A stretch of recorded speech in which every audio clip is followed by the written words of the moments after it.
Halo, selamat berjumpa lagi pada seri kuliah online. Topik kali ini adalah model matematika sistem fisik.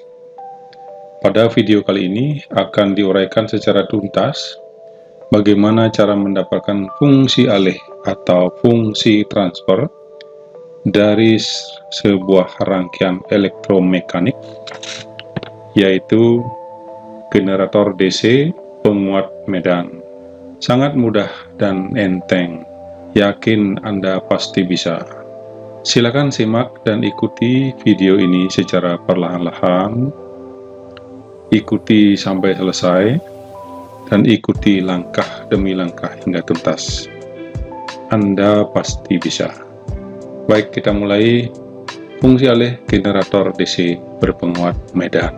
Pada slide, Anda melihat sebuah gambar sebuah mesin atau generator DC yang punya penguat medan yang biasanya dijumpai pada kendaraan atau mobil Anda, sehingga dia akan memberikan suplai pada seluruh komponen yang ada di mobil. Kemudian kalau kita lihat berikutnya, kalau kita lihat lebih dalam, ini adalah gambar dalamannya, sebuah alternator pada mobil yang gambarnya mirip dengan sebuah stator pada kendaraan. Kemudian yang berikutnya adalah sebuah generator DC berpenguat medan, bentuknya adalah seperti ini, yang di ujungnya ada poros, di sini ada tempat untuk mengkoneksikan keluarannya. Kalau kita pecah di dalamnya, maka dia akan terlihat ada stator dalam bentuk bulitan yang ada di sisi luar yang tidak bergerak. Kemudian ada rotor di dalamnya ini yang akan bergerak untuk menghasilkan tegangan. Nah, konsep ini adalah konsep generator, berarti digerakkan dulu dia sebagai penggerak,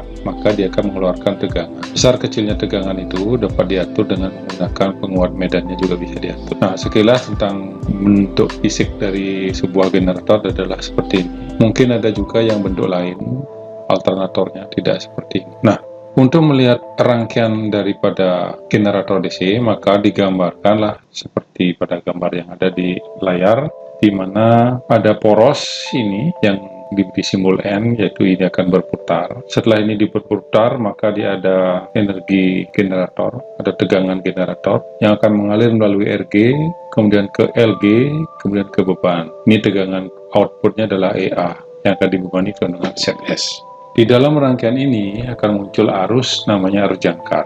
Kemudian kita lihat ke depan, selain arus jangkar juga ada arus medan.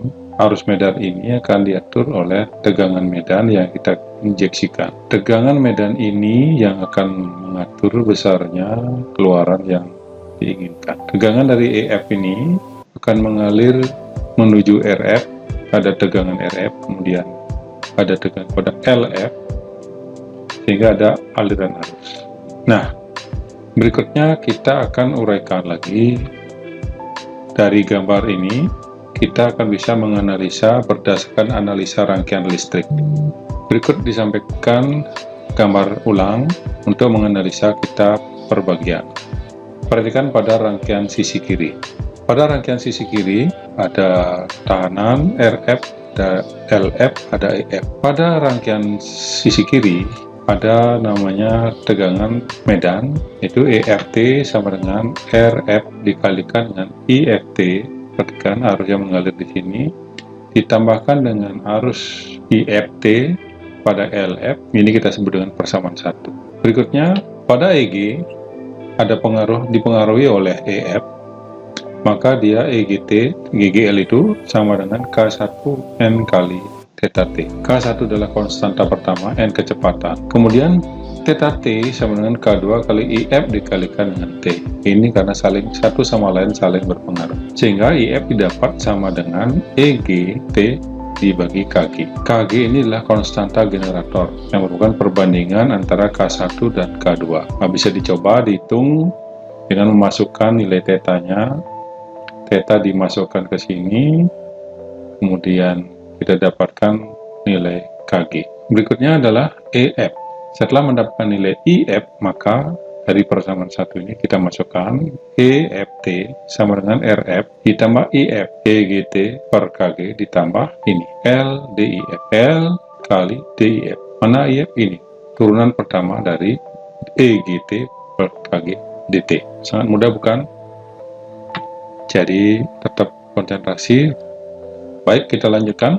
Kita dengan menulis kembali EFT, RFIFT ditambah LF DIFT per DT, kita lakukan transformasi Laplace dengan cara melihat tabel yang ada di transformasi Laplace pada video sebelumnya. Secara garis besar dapat disampaikan, setiap komponen E kecil diganti dengan E besar, kemudian T-nya diganti dengan S, ya, kemudian turunan daripada fungsi T terhadap Laplace, maka dia akan ada S kalikan dengan LF kali dengan LS. Dapat lihat tabelnya. Setelah itu kita Laplacekan juga IFT EGT per KG, didapatkan IFS sama dengan E besar GS dibagi K besar GS, sehingga dapat dimasukkan EFS sama dengan RF kalikan dengan EGS dibagi KGS ditambah 1 KGS kali SLFS disebut dengan persamaan 6. Kemudian kita sesuaikan, kita atur suku-sukunya sehingga didapatkan EFS sama min 1 per KGS dikalikan dengan RF ditambah SLFS dikalikan dengan EGS disebut dengan persamaan 7. Selanjutnya kita bandingkan antara EG dengan EF, didapatlah EGS per EFS sama dengan KG per RF plus SLF. Berikutnya kita akan melihat pada rangkaian di sebelah sisi kanan. Pada sisi kanan, maka berlaku persamaan sebagai berikut. Minus EAT sama dengan minus EGT ditambah IARA, IARG ditambah LG, LIADT dengan persamaan 9. Persamaan ini dari mana didapat? Persamaan ini didapat dari, perhatikan, EG yang arahnya ke sini tambah IARA, IARG ditambahkan dengan LG DIA DT per DT sama dengan IA EA. Artinya apa? Setelah generator ini diputar, maka di sini timbul energi EGL, energi gaya gerak listrik yang besarnya adalah EG. EG ini akan mengalirkan arus jangkar. Arus jangkar melalui RG, kemudian ke LG, kemudian ke beban. Oke. Penguatan medannya akan dipengaruhi oleh arus medan yang di sini dari sisi sebelah. Nah, sehingga ada persamaan yang dipengaruhi oleh EF. Baik, berikutnya EAT sama dengan IAT kali dengan ZL. Apa ZL? ZL itu adalah beban. Nah, sehingga IAT sama dengan EAT dibagi ZL. Nah, kita kembalikan ke posisi pada persamaan 9, sehingga minus EAT dikurangi EGT plus EAT plus Z per ZL RG ditambah LG DEGT per ZL DT. Nah, inilah hasil analisa rangkaian listrik pada sisi sebelah kanan. Sehingga persamaan ini kita dapat mengatur suku-sukunya, didapatkanlah EG. Besarnya energi tegangan GGL pada jangkar sebesar EGT sama dengan EAT tambah RG per ZLEAT ditambah LG DEGT per ZLDT. Berikutnya kita Laplacekan yang sebelah sisi kiri dan juga sebelah sisi kanan. Persamaan ini Laplace-nya akan didapatkan sebagai berikut. Nah, Laplace EAT sama dengan minus EGT plus IATG RG tambah LG DIAT DT, dan EAT sama dengan IAT ZL, di mana EAT sama dengan EAT plus ZL.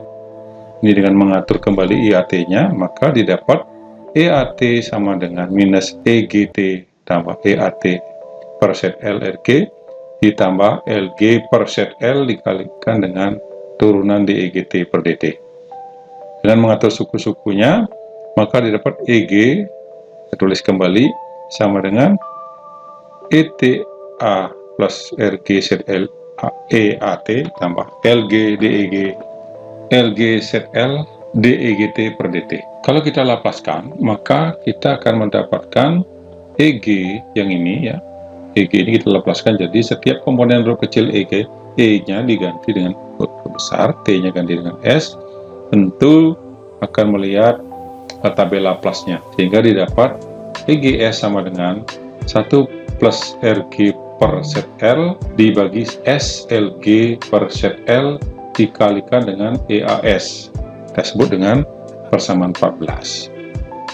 Dengan mengatur suku-sukunya, di mana akan didapatkan EAS per EGS sama dengan ZL dibagi ZL plus RG plus LGS, disebut dengan persamaan 15. Sehingga kita bisa menambahkan dari sisi EF-nya, maka kita bisa melihat EAS per EFS sama dengan EGS per EFS kali EAS dibagi EGS. EFS ini didapat dari sisi yang sebelah kiri, sehingga kita dapatkan ambil angka itu EAS per EFS sama dengan RG per R plus SLFS kali ZL dibagi ZL plus R plus SLG dengan persamaan 17. Nah, berikutnya kita gambarkan lagi hasil akhir dari fungsi alih generator DC penguat medan. Dari gambar ini, maka didapatkan fungsi alih yang bentuknya adalah sebuah kotak, di dalamnya adalah GS, inputnya adalah EIS, outputnya adalah EFS. Maka di dalam GS ini adalah persamaannya sebagai berikut. Nah, inilah yang dimaksud dengan fungsi alih daripada generator DC penguat medan. Terima kasih Anda telah menonton video ini. Bila video ini bermanfaat, silakan tekan tombol subscribe, like, share, dan tekan tombol lonceng agar dapat notifikasi serta tidak ketinggalan pada video-video berikutnya. Salam, sampai jumpa pada video yang lebih menarik.